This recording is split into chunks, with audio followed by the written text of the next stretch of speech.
यह आपको आज नहीं तो कल इन लोगों को देना ही पड़ेगा।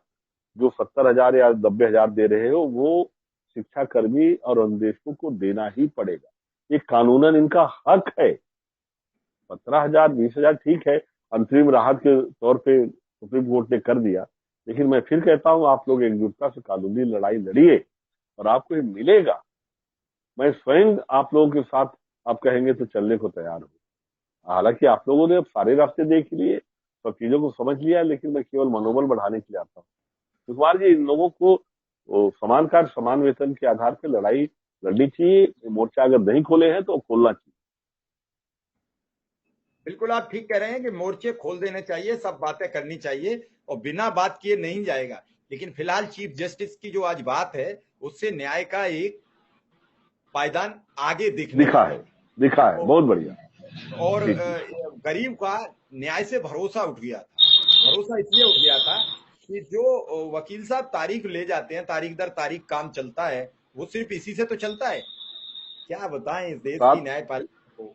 जज साहब सुकुमार जी, 7 तारीख को हमारे यहाँ वोटिंग है बस्तर में, वरना मैं भी आता। मेरी दिली इच्छा थी कि चूंकि मैं इस लड़ाई में हमेशा साथ अपने आप को महसूस करता हूँ, उस शिक्षाकर्मी अनुदेशक परिवार का अपना आपको एक सदस्य मानता हूँ, दिल से मैं जुड़ा हुआ हूँ, तो मैं जरूर आता।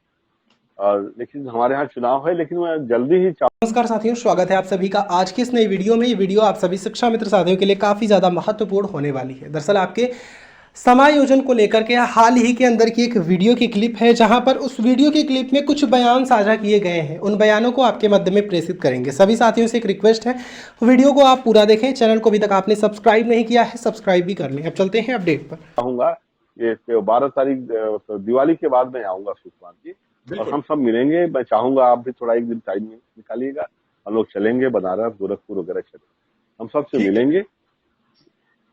बिल्कुल।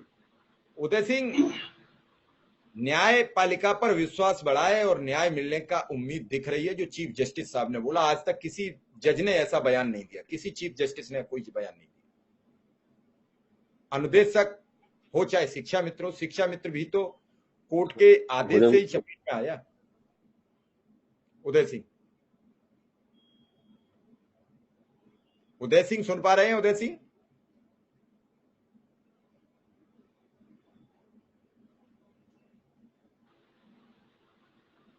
जी, उदय सिंह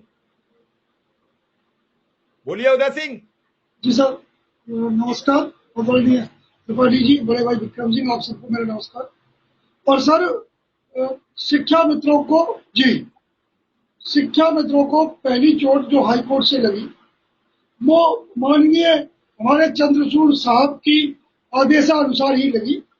माननीय चंद्रचूड़ साहब ने जो आदेश दिया, हम उस पर उंगली नहीं उठा रहे, लेकिन उसमें कुछ ऐसे पहलू थे जिन पर विचार किया जा सकता था।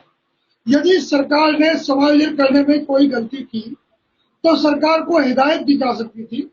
सरकार को यह कहा जा सकता था कि आपने इन जो कानून बनाए हैं, इन कानूनों में आपने गड़बड़ी की है, इन कानूनों में सुधार कीजिए। और आपके जो अधिकारीगण हैं उन्होंने यहाँ त्रुटियां की हैं। यदि कोई टेट का कोई मैटर था तो उसके बारे में सरकार को निर्देशित करना चाहिए था। लेकिन जिस तरह से